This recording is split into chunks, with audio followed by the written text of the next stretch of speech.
संतांचं पृथ्वी तलावर येण्याचं प्रयोजन काय आहे? आम्ही प्रापंचिक माणसं जन्म घेतो, किंबहुना आम्हाला जन्माला यावं लागतं. पुन्हा पुन्हा पुन्हा पुन्हा या जन्म मरणाच्या चक्रामध्ये आम्ही सापडतो. आचार्य जगद्गुरु शंकराचार्य म्हणाले, पुनरपि जननम पुनरपि मरणम पुनरपि जननी जठरे शयनम. पुन्हा पुन्हा पुन्हा 84 लक्ष योनी मात्रांमध्ये अखंड जीव फिरत फिरत फिरत फिरत दुर्लभातला दुर्लभ असलेला मनुष्य जन्म प्राण्याला मिळतो. आणि आता मनुष्य जीवाला आल्यानंतर काय करायचं? गर्भामध्ये असणारा जीव सोहम सोहम ही प्रचिती त्याला असते. मी तो आहे, मी त्या शिवाचा अंश आहे.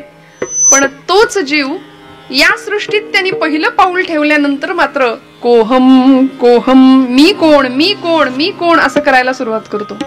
मग हे माझं, ते माझं, घर माझं, बंगला माझा, शेती माझी, असं करता करता माझे माझे घेई ओझे, सगळं जमवायचं, सगळं कमवायचं आणि एक दिवस सगळं इथेच ठेवून निघून जायचं.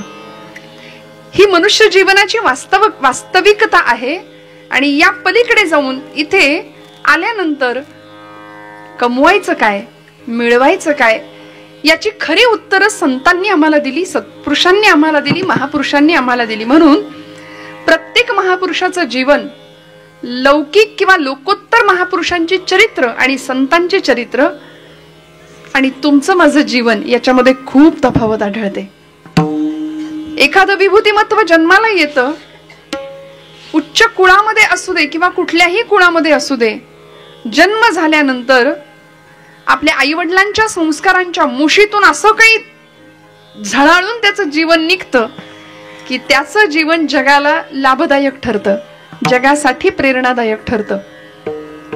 मग ज्ञानोबा असू देत, तुकोबा असू देत, अगदी निळोबारायांपर्यंत, समर्थ रामदास स्वामींपर्यंत किंवा अलीकडच्या संतांच्या मध्ये जर बोलायचं झालं तर आमच्या सातारचे ब्रह्मचैतन्य गोंदवलेकर महाराज, आपले शेगाव निवासी गजानन महाराज आहेत, अक्कलकोटचे स्वामी समर्थ महाराज आहेत, गणानंद स्वामी महाराज असतील, अशा अनेक संत सत्पुरुषांनी आपल्या येण्याचं प्रयोजन जे काही होतं ना ते सार्थ केलं. मी कशा करता आलोय, माझ्या जन्माला येण्याचं कारण काय आहे ते शोधलं आणि त्या दृष्टीने प्रवास केला. श्रोते हो, आपण मनुष्य प्राणी किंवा आपण सर्व काय करतो?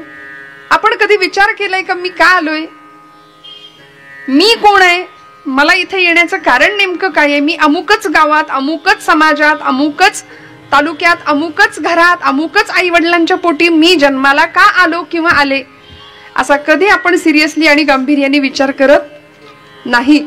तो करावा ही संतांची अपेक्षा आहे. आणि म्हणून संत अवतीर्ण होतात. संत इच्छेने जन्माला येतात बरं का. संतांचा जन्म, संतांचा अवतार हा स्वेच्छेने आहे. वास्तविक त्यांना पुनर्जन्म घ्यायची किंवा पुन्हा पुन्हा जन्माला येण्याची गरज काहीच नाही. कारण संत त्या अवस्थेला पोहोचले, देव पहावयासी गेलो तेथे देवची होऊनी ठेलो, मी देव झालो. साक्षात तुकोबरायांचा अनुभव आहे, अनेक संतांचा अनुभव आहे. आमच्या ज्ञानोबारायांनी संजीवन समाधी घेतली, समाधी तत्वाचा स्पर्श स्वतःच्या जीवनाला करून घेतला. ज्ञानदेव महाराज म्हणतात हरिपाठामध्ये, मागील या जन्म मुक्त झालो. आम्ही खरं तर मुक्त झालो होतो बरं का गेल्या जन्मातच, पण पुन्हा आम्हाला जन्माला यावंसं वाटलं. कशा करता?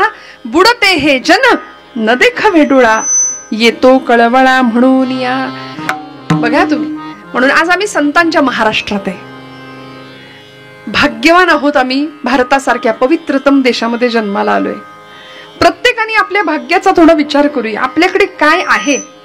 जुनी म्हण आहे बघा, पेला अर्धा भरलाय की अर्धा रिकामा आहे, है की नाही? हे तत्वज्ञान सगळ्यांना माहितीये.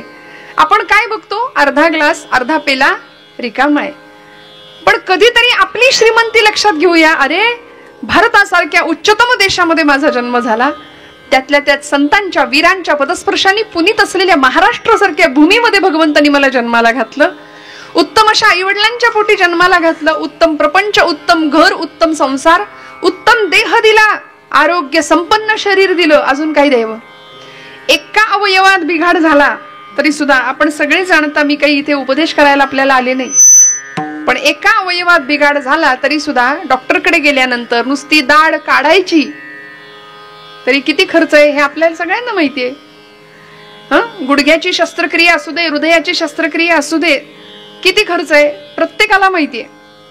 पण हे सगळं त्या अनंत कोटी ब्रह्मांड नायकांनी, त्या विधात्यांनी फुकट दिलेलं आहे. कुणाकडून काही घेतलंय मला सांगा बरं स्पष्ट. नाही, कधीच नाही. सहज उपलब्ध करून दिलं भगवंतांनी आणि अव्यंग असं शरीर आम्हाला दिलं. त्यामुळे या जन्माला आल्यानंतर अध्यात्मशास्त्र असं सांगतं सच्चिदानंद अवस्था, या अवस्थेला आम्ही जाऊ शकतो. कुठे? या देहानी, बर का.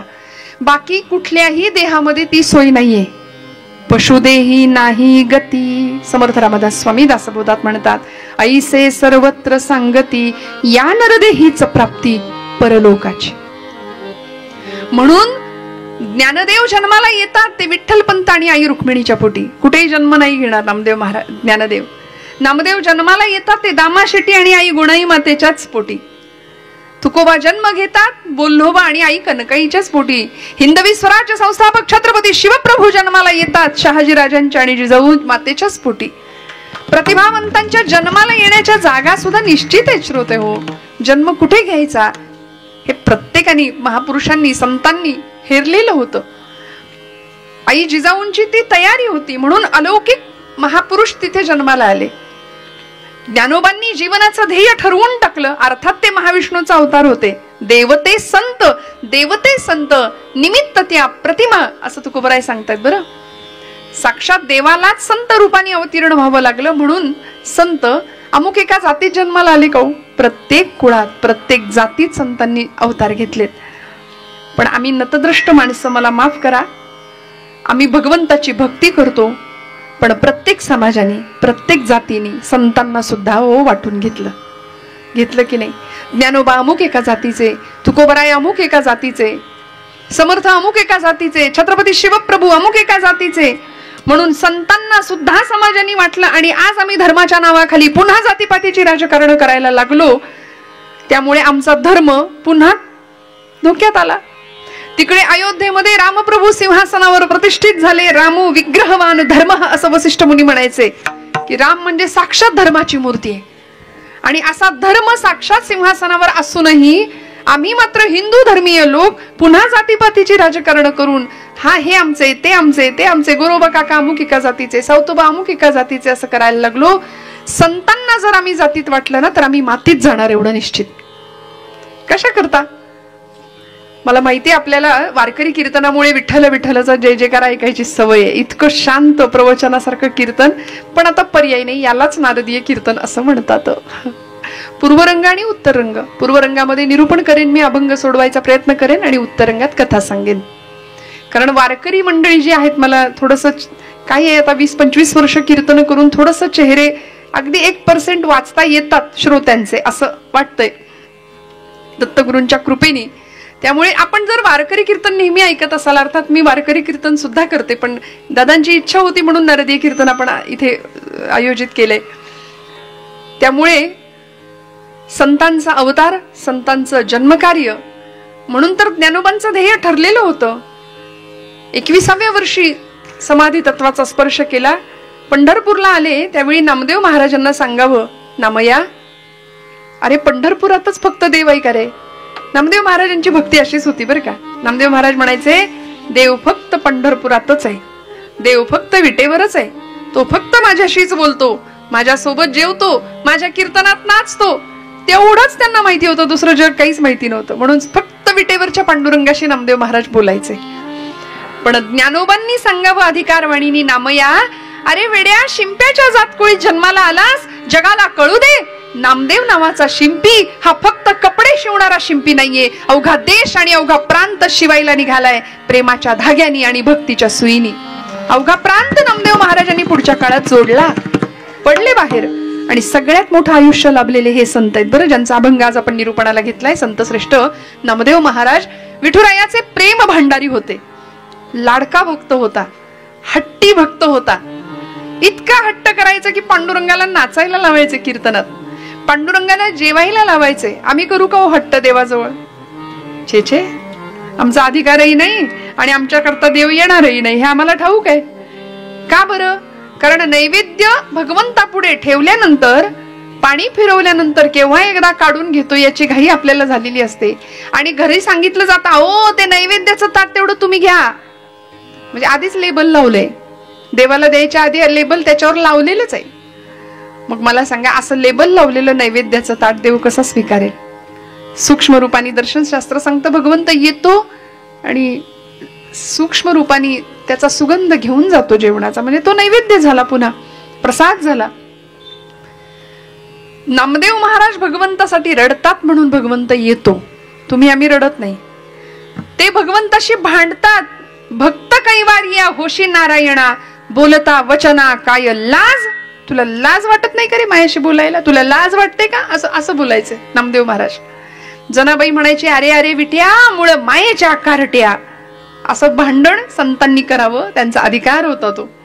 तुम्ही आम्ही नाही करू शकत भगवंताशी, कारण आम्ही देवाकडून सगळं मागतो, देवाला मागत नाही. संतांनी देवालाच मागितलं, त्यामुळे भगवंत म्हणतात, मी मलाच तुम्हाला देऊन टाकले, आता करा काय करायचं ते. मग जनाबाईंनी बसावं जात्यावर, नुसतं म्हणावं, ये पांडुरंगा, लगेच त्यांनी यायचं. आणि सकाळी सकाळी दिशा उजळल्या गेला कोंबडा रवून, दिशा उजळल्या गेला कोंबडा रवून, सूर्याचं किरण येते डोंगरा मागून. बाबा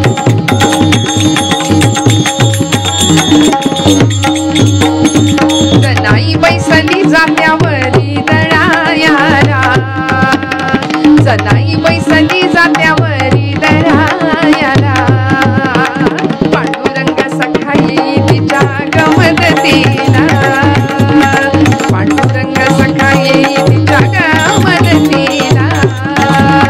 घरच्या पिठाची घालू भाकर पती देवा, घरच्या पिठाची घालू भाकर पती देवा, ही गोडी अमृताची पांडुरंगा वाटे वा. दिशा उजळल्या गेला कोंबडा रवून, सूर्याचं किरण येते डोंगरा मागून, सूर्याचं किरण येते डोंगरा मागून.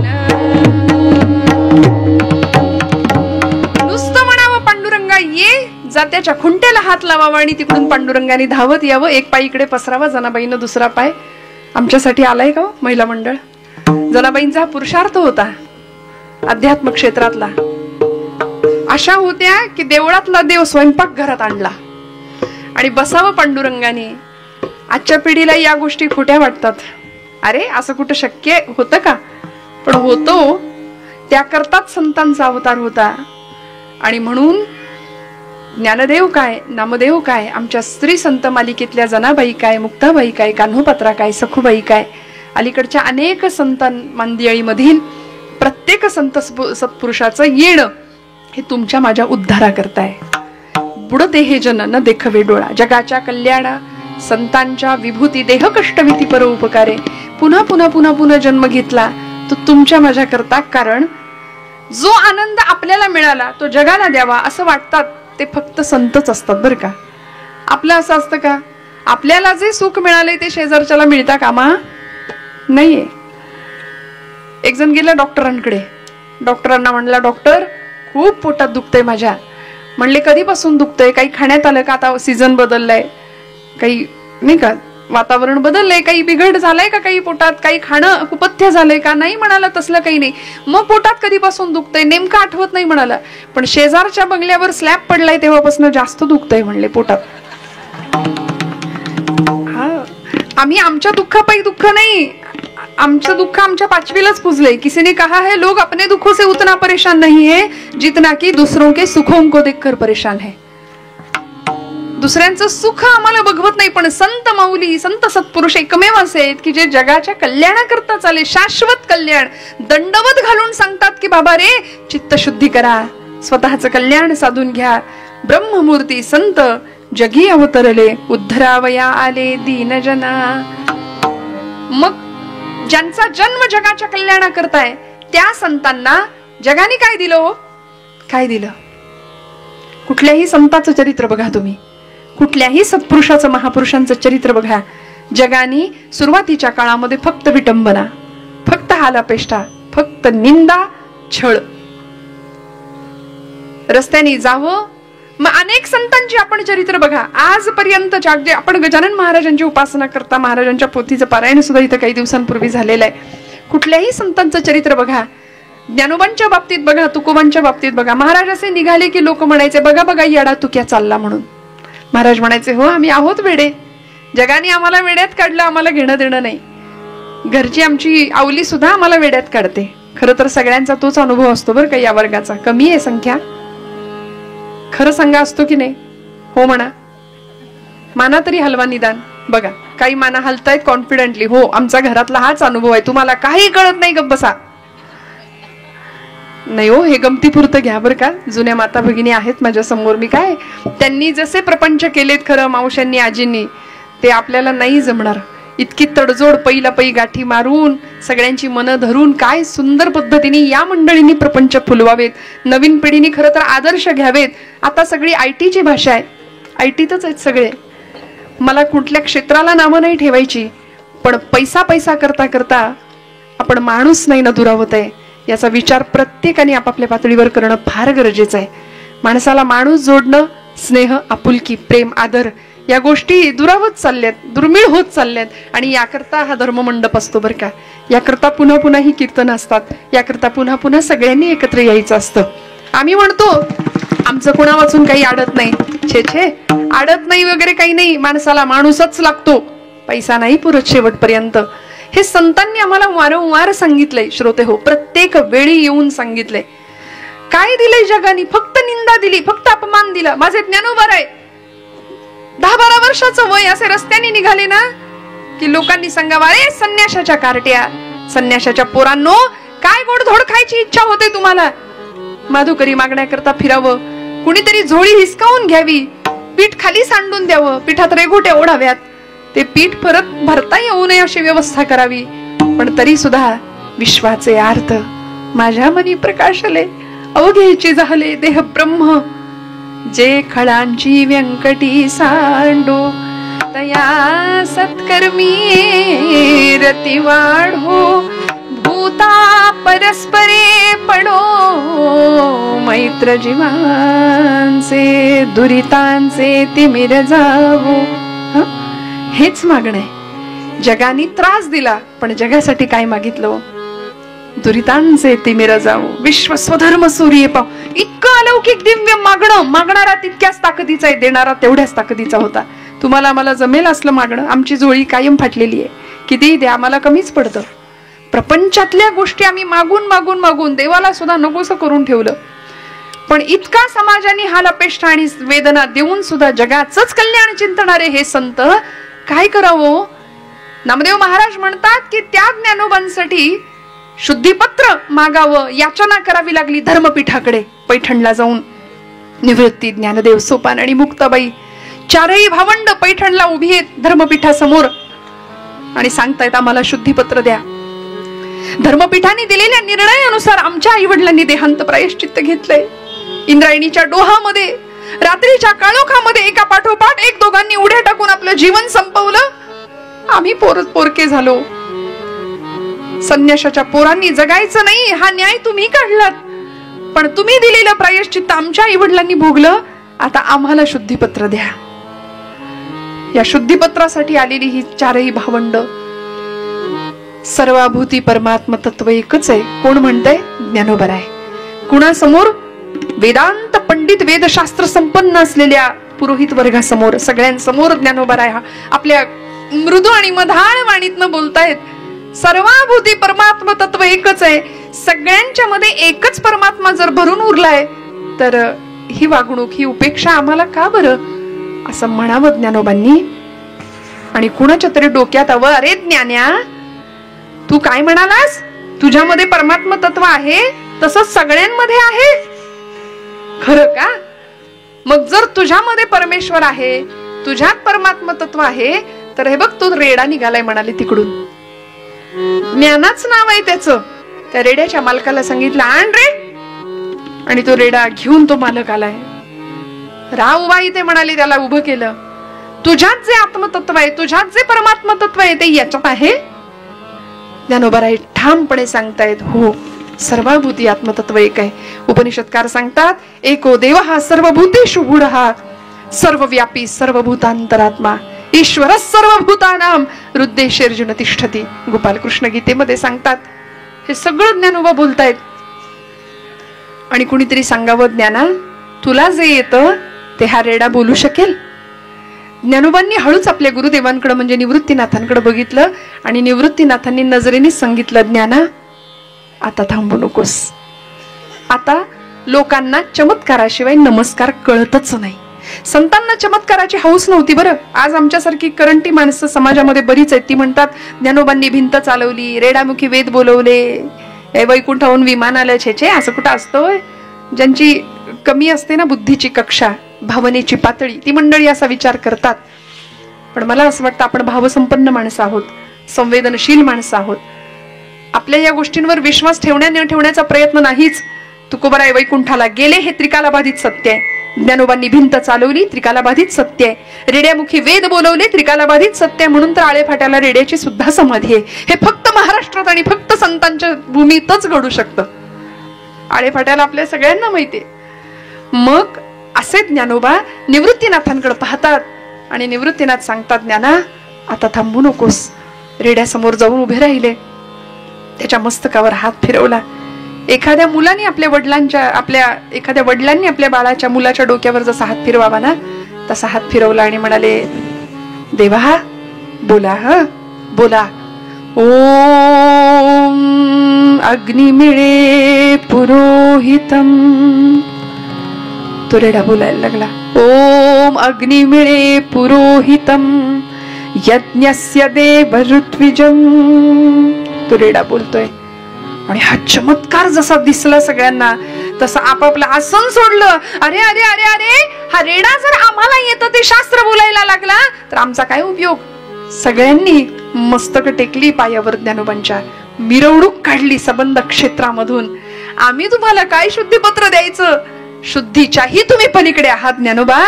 तुम्ही चारही भावंड, आद्यत्रय जननी देवांची, ती तर साक्षात आदिशक्ती चित्कला होती, ब्रह्मचित्कला.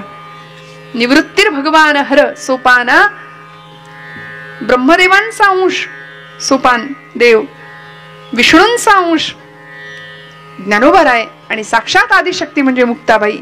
या चारही जणांच्या चरणावरती सगळ्या गावांनी मस्तक टेकवावं. आणि मग नामदेव महाराज म्हणतात, ब्रह्मादिक त्यांचे वंदिती पायवणी, नाम घेता वदनी दोष जाती. आमच्या सगळ्या दोषांचं निर्दालन होतं. काय होतं संतांच्या सहवासाने, संतांच्या जवळ जाण्याने काय होतं? जया दर्शने स्पर्शने पुण्य जोडे, जया भाषणे नष्ट संदेह मोडे. सहज बर का, सहज चांगल्या माणसाच्या सहवासात आपण बसलो ना की आपलं वर्तन सुद्धा अचानक अस्खलितपणे उत्तम होऊन जातं बर का. सहज, काही वेगळे प्रयत्न करावे लागत नाहीत. आमच्या तुकोबरायांच्या चरित्रातला प्रसंग आहे. महाराज देहूमध्ये निवास, वास्तव्य त्यांचं देहूमधलाच जन्म. पण महाराज कीर्तन करायचे तुकोबराय बर का. आणि कीर्तन म्हणजे आपल्यासारखं नाही 9ला सुरू झालं की 11ला संपलं. काही मंडळी 11 वाजता बरोबर घड्याळ सुद्धा आम्हाला दाखवतात, संपवा आता, नाही का? तसं नाही. तुकोबरायांचं 5-5 तास कीर्तन. ऐकून ठेवा फक्त, 5 तास पोट भरून मन भरून कीर्तन करावं आणि पांडुरंगाने भेट द्यावी तुकोबरायांना. शेवटी कडकडून आलिंगन द्यावं. ब्रह्मीभूत काय होतसे कीर्तनी, भाग्य तरी रूढी देव ऐसा, असा अनुभव तुकोबराय घ्यायचे. छान कीर्तन तुकोबरायांची चालायची. पण देहूपेक्षा लोहगाव आपल्या पुण्याजवळचं, त्या लोहगावात जास्त महाराजांची कीर्तनं चालायची. आणि लोहगाव मध्ये तुकोबरायांचं कीर्तन एकांच्या घरी झालं. शिवबा कासार असं त्यांचं नाव बरं का. ऐकताय ना सगळे, जागे आहेत ना? शिवबा कासारांच्या घरी तुकोबरायांचं कीर्तन झालं. रंग भरला कीर्तनामध्ये, साक्षात पांडुरंग नाचला की काय अशी अवस्था. आणि आनंदाने कीर्तन समारोप झाला, कीर्तन संपलं. आणि आता तुकोबराय निघाले. पूर्वीचा काळ, आता काही गाड्या जशा आहेत तशा पूर्वी नव्हत्या, पायी प्रवास. तुकोबराय निघाले. रात्रीची वेळ, कीर्तन संपले, हातात चिपळ्या, गळ्यात वीणा आणि रामकृष्ण हरी रामकृष्ण हरी रामकृष्ण हरी, अखंड जप. पांडुरंग हरी वासुदेव हरी पांडुरंग हरी वासुदेव हरी अखंड नामस्मरण करत करत तुकोबराय चाललेत. आणि रात्रपाळीवर असलेली काही मंडळी होती बरं का. कोण ड्युटी असते, नाईट ड्युटी. नाही आलं का लक्षात? तुकोबराई निघाले देहूला आणि रस्त्यामध्ये एक चोरांची टोळी दिसली तुकोबरायांना. आता अंधार पडला, रात्र झाली की ही मंडळी कामाला लागली. ते रात्रपाळीवरची माणसं. सगळा तो ग्रुप तुकोबरायांकडे गेला आणि आपापसात चर्चा करायला लागला. अरे हे देहूचे तुकोबा ना? म्हणले हो हो. मग यांना घे ना म्हणाले आपल्या ग्रुपमध्ये, आपल्या टोळीत. दुसरा म्हणाला अरे त्यांना काय येतंय, त्यांना फक्त तेवढं टाळकुटायचं माहितीये, त्यांना काय आपल्यासारखी चोरी करायला जमणार आहे? आपलं एवढं महान काम, आपण एवढं, त्याला काही सोपं काम आहे का चोरी करणं, टाका घालणं? हे यांना जमणार नाही. तरी सुद्धा म्हणाले त्यांना घेऊन जाऊया. अरे काहीतरी तर मदत होईल ना आपल्या कामात, काहीतरी तर मदत होईल. चला म्हणाले तुकोबा. तुकोबा कुठे काय काही नाही विचारलं. ही सगळी मंडळी महाराजांकडे आली. तुकोबा चला आमच्या बरोबर. महाराज म्हणले चला. संत असे असतात बरं का, काही नाही, प्रतिक्रिया नाही, शांत अखंड नामस्मरण अनुसंधान. आमचं अनुसंधान व्यवहारातलंच बरंच असतं. जमेल तसं, वेळ मिळेल तसं मग आम्ही इकडे येतो. परमार्थ सवडीने करतो आणि प्रपंच आवडीने करतो. काय करतो आम्ही? परमार्थ सवडीने, जमलं तर, वेळ मिळाला तर, बघू, मूड लागला तर आज कीर्तनाला येईन, नाहीतर उद्या 2 दिवस आहे, उद्या सकाळ संध्याकाळ आहे, आजच जावं असं कुठं नडलंय, उद्या जाईन. पण ज्यांना खरंच आवडीने करायचंय ना ते 3ही कीर्तनाला येतील आवर्जून. म्हणजे इथलं नाही सांगत आहे, कीर्तनाप्रती ज्यांची संवेदना आहे, प्रेम आहे, ती मंडळी येणार हो, येणार. आणि खरं सांगू का, तुम्ही आम्ही इथे येणारे कोण? भगवंत आम्हाला इथे आणतो. डोंगरे शास्त्रीजी म्हणतात, कथा के लिए, कीर्तन के लिए जाने की हमारी औकात क्या है. ते हा शब्द वापरायचे. आम्ही कोण कीर्तनाला जाऊन बसणार आहे? कथा के लिए तो वो जाते हैं जिनको बाके बिहारी बुलाते हैं. तिकडून बोलावणं यावं लागतं. भगवंत बोलावतो म्हणून पावलं येतात. नाहीतर बघा तुम्ही, महिला वर्ग घ्या अनुभव बरं. लाख आपण ठरवू, मी अमुक गोष्ट करीन देवाची, मी आज कीर्तनाला जाणार म्हणजे जाणारच, काहीतरी अडचण येईल जर तुमच्यात प्रारब्धात नसेल तर. मग ऐन वेळी पाहुणे तरी येतील, ऐन वेळी काहीतरी अडचण येईल आणि तुमचं इकडे येणं रद्द होईल. ते पाहुणे नसतात, ते आपलं पाप असतं खरं तर. आता त्यांना असं नाही म्हणायचं तुम्ही आमचं पाप आहे, पण काहीतरी अडचण येईल, प्रारब्ध आड येईल आणि तुमच्याकडून भगवत कार्य, भगवत सेवा घडणार नाही. त्यामुळे त्याच्या मनात असेल तरच आमची पावले इथे येतात बरं का. त्यामुळे या सगळ्या चोरांनी तुकोबरायांना सांगावं, तुकोबा चला. महाराज म्हणले चला. कुठं जायचंय काही नाही विचारलं आणि माघारी फिरले. परत देहूला निघालेले तुकोबा पुन्हा लोहगावच्या दिशेने ही सगळी टोळी तुकोबरायांना घेऊन लोहगावातच निघाली. येता येता येता ज्या घरात महाराजांचं कीर्तन झालं होतं की नाही, त्याच घरावर चोरी करायची ठरलो आणि तुकोबा निघाले यांच्या बरोबर. रात्रीची वेळ, कीर्तन संपलं होतं, महाराज निघाले होते खरं देहूला जायला, पण आता घरातले मालक मंडळी सगळे झोपून गेले, आराम करतायत. आणि या सगळ्या चोरांनी तुकोबांना सांगितलं, तुकोबा त्या भिंतीवर चढा म्हणले. महाराज चढले. विणा दिली एकाकडं, चिपळ्या दिल्या एकाकडं. चढतो म्हणाले. पलीकडे उडी मारा. मारली. आता तिथले जे जे काही जड जड सामान आहे ते टाका म्हणले बाहेर. तुकोबांनाच लावलं कामाला. महाराज टाकायला लागले. जे काही दिसल ते, पाटा दिसला, वरवंटा दिसला, एकाच्या डोक्यात पडलं, नको नको म्हणले, आता हलकं सामान टाका, जे काही हलकं सामान आहे. मग काय असेल घरातलं, जे जे असेल ते टाकायला लागले. थांबा म्हणाले तुकोबा. आता कडी उघडा आतून. सगळ्या चोरांनी आतमध्ये प्रवेश केला आणि आतमध्ये ऐवज जिथे होता तिथपर्यंत पोहोचले. तो ऐवज हस्तगत केला, मिळवला आणि आता सही सलामत बाहेर पडायचं. चोरीचा प्रयत्न, चोरी झालेली आहे, बाहेर पडायचं. आणि म्हणून सगळे बाहेर पडायला लागले. तेवढ्यात सकाळचे पहाटेचे 4 वाजले. आणि 4 वाजले की आमच्या तुकोबरायांचा नित्यक्रम. उठा पांडुरंगा प्रभात समयोपातला, वैष्णवांचा मेळा गरुड पायी दाटला, वैष्णवांचा मेळा गरुड पायी दाटला, वाळवंटापासोनी महाद्वारापर्यंत सुरवराची दाटी जोडोनी हात, सुरवराची दाटी उभे जोडोनी हात. 4 वाजता वाटेल ते झालं आलं तरी तुकोबांचा काकडा सुरू होणार. मग वेळ काळ काय कुठे आपण कसे आहोत काही नाही बघितलं. तिथे एक काशाची ताटली पडलेली होती, ती घेतली, त्याच एक लाटणं होतं ते घेतलं आणि उठा पांडुरंगा सुरू झालं महाराजांचं.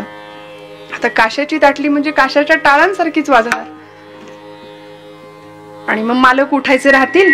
शिवबा कासार उठले, बाहेर आले, बघतायत तुकोबांचा काकडा सुरू आहे. 1.5 तास काकडा झाला बरं का. चोर म्हणाले, आता राजी खुशीने जिथे जागा मिळेल तिथे लपून बसा, उगीच आणलं म्हणे यांना, पश्चाताप झाला आणून, आम्हाला अडचणीत टाकलं. तुकोबराय बसलेत तिथे. शिवबा कासार येऊन समोर उभे राहिले. महाराज हे काय, तुम्ही जायला निघाला होतात रात्री कीर्तन आटोपल्यावर, तुम्ही गेलाच नाही, तुम्ही इथेच आहे. तुकोबा म्हणाले, नाही गेलो होतो पण परत आलोय. परत आलात? एकटेच आलात? महाराज म्हणले, नाही एकटा नाही आलो, दिंडी आलीये, माझ्या बरोबर दिंडी आलीये म्हणले. आता काय करणार, सगळे म्हणाले आता राजी खुशीनी आपल्या एकमेकांना गंध लावा. आणि काय चेहरे चमकू लागले हो सगळ्यांचे. वा वा वा.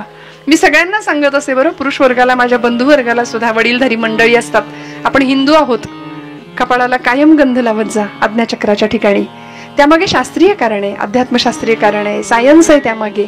आपलं आज्ञाचक्र असतं तिथे, वाईट शक्ती लगेच अटॅक नाही करत आपल्यावरती. कायम गंध लावूनच बाहेर पडा, कायम.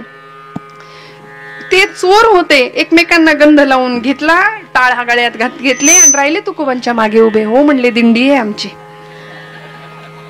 काय होतं, जया दर्शने स्पर्शने पुण्य जोडे, सहवास मिळाला, किती मिळाला. गंध लावून घेतले, टाळ वाजवायला लागले. आणि एवढंच नाही, तुकोबरायांकडून माळा सुद्धा घालून घेतल्या यांनी. तुकोबांचे जे 14 टाळकरी होते त्याच्यातले हेच निम्म्यापेक्षा जास्त होते. त्यामुळे असा परिणाम होतो, होका दुराचारी विषयी आसक्त संत कृपे त्वरित उद्धार होतो, लगेच उद्धार होतो. हो, जरा सहवासात जा संतांच्या. आपण विचार करतो की आता संत देहाने नाहीये, ज्ञानोबा गेले, तुकोबा गेले, मग ज्ञानोबांची ज्ञानेश्वरी आहे. समर्थ रामदास स्वामींचा दासबोध नावाचा अत्युत्कृष्ट असा ग्रंथ आहे की ज्याच्यामध्ये व्यवहार आहे, अध्यात्म शिकवलंय. आम्ही म्हणतो ज्ञानेश्वरी हातात घेतो आम्ही, पण आम्हाला कळतच नाही. कळत नाही असं म्हणणाऱ्यांना मी नेहमी सांगते की ज्ञानोबा माऊली आहे, ज्ञानेश्वरी माय आहे. आईची भाषा लेकराला कळत नाही असं कधीच होत नाही. अडचण कुठे माहितीये, आपण लेकरू होत नाही. आपण आपला मी, आपला अहम बाजूला टाकूया, लेकरू होऊन ज्ञानेश्वरीकडे जाऊया. मग आई आपल्याला घेते की नाही मांडीवर. बघा तुम्ही, माझा शब्द आहे तुम्हाला, फक्त वेळेत सुरुवात करूया. दिसत नाही, उठलेलं बसवत नाही, बसलेलं उठवत नाही, तोंडाचं बोळकं होऊन जातं. अशा वेळी ग्रंथांना हात लावून भगवंत पूजा करून आराधना करून काही उपयोग नाही. सडलेलं कुजलेलं फूल जसं भगवंताला आम्ही घालत नाही, तसा हा देह टवटवीत आहे तोपर्यंत भगवंतांच्या पायाशी व्हावा. वेळीच सगळ्या ग्रंथांचा व्यासंग आमच्या लहान मुलांना सुद्धा लागला पाहिजे.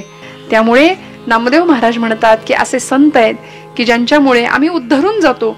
कितीही दुराचारी, कितीही पापी मनुष्य असला ना, होका दुराचारी विषयी आसक्त, विषयांमध्ये लडबडलेला मनुष्य जरी असला तरी संत कृपेमुळे त्याचा उद्धार होतो. तो जीवनमुक्त अवस्थेला पोहोचतो. आणि शेवटच्या चरणात नामदेव महाराज म्हणतात, अखंडित नामा त्यांचा वास पाहे, निषेधिनी ध्याये सत्संगती. मला अखंड भगवंता त्यांचा वास दे, म्हणजे वस्ती, त्यांच्या जवळ मला वस्ती करायला दे, त्यांचा सहवास दे, असं नामदेव महाराज सांगतायत.